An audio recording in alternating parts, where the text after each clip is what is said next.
Hey guys, Dan Holland here with SolutionToolbox.com. Welcome to Site Builder 101.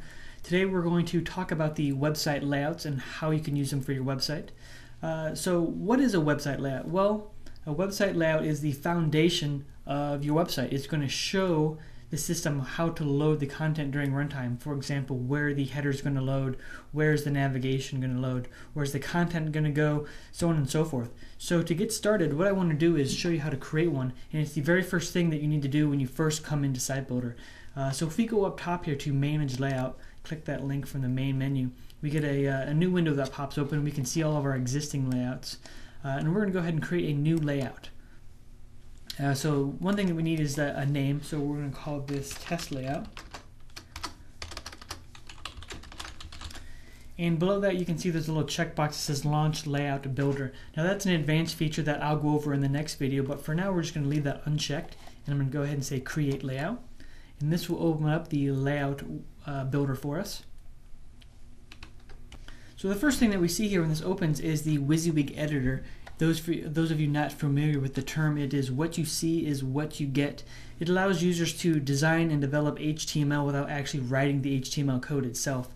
But the very first thing that's in here automatically is a content placeholder. Well, I'm going to go ahead and remove this. We can do that by just clicking on it and hitting the delete key. So we have a blank slate here. So we can type almost just like Microsoft Word. If you've used that before, we can highlight things and make them bold and whatnot. We can also add tables, and we can switch down here and even write the HTML ourselves.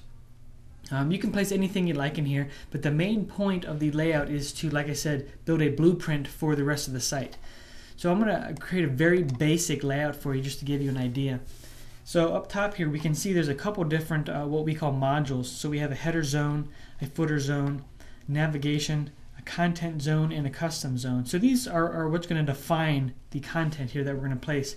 So let's say we have a very basic site, and at the very top of the site we're going to have our header. And then let's say right below that we're going to have a horizontal menu followed by all of our content. So I'm going to drag the content zone in here. And then finally at the bottom of the site we're going to have our footer. So that's really all you need to do in the layout here. Now of course this is a very basic layout. Very few sites are going to be this simple. But you can place tables in here. You can also switch over to the HTML and place divs and spans, write some custom CSS if you prefer. But really what I like to tell most people is to keep your images and all your links and your text out of this area. That's not really what this area is for. Like I said, it's mostly just to define the regions of your website. Now the way this is going to work, at runtime the system is going to look at this layout to figure out where all the content is going to go. So for example up top here it's going to look at this and say, okay, this is where the header is going to go, but it wants to know which header. Now because we can have multiple headers, the system needs to know which one. So we can tell it by if we select the placeholder here, we can either select Edit Module up top here from the toolbar, or we can right click and we can say Edit Module here. And then this way we can tell the system which header we want to load here. Now if we've already created some headers, we can go ahead and select them, or if we don't, we can create a new one right from scratch. So I'm going to go ahead and say Create New Header. We'll call this Test Header, just like that. If we had a CSS file we wanted to attach, we could do that at this point, or we can just go ahead and say Create Header. So now we can see under header zone, the current selection is test header. So now when the site loads at runtime, it's going to automatically grab the content out of test header and load it into this area. Now we can do the same thing for the menu here. Right click and say Edit Module. Once again, we can select from an existing menu, or we can create a new one. I'm going to go ahead and create a new one here. We can say Test Menu. Now the only thing that's different here on the menu is we have a choice of creating a dynamic menu or a static menu, and I'll go into this in more detail later on, but for now I'm just going to go ahead and say dynamic menu, and I'll say create. And once again we can now see the current selection is test, and down here under the footer I'll do the same thing. We'll say Edit Module, and we'll create a new footer. We'll call this Test Footer. And as with the header, we can select a CSS file, or we can just say Create Footer.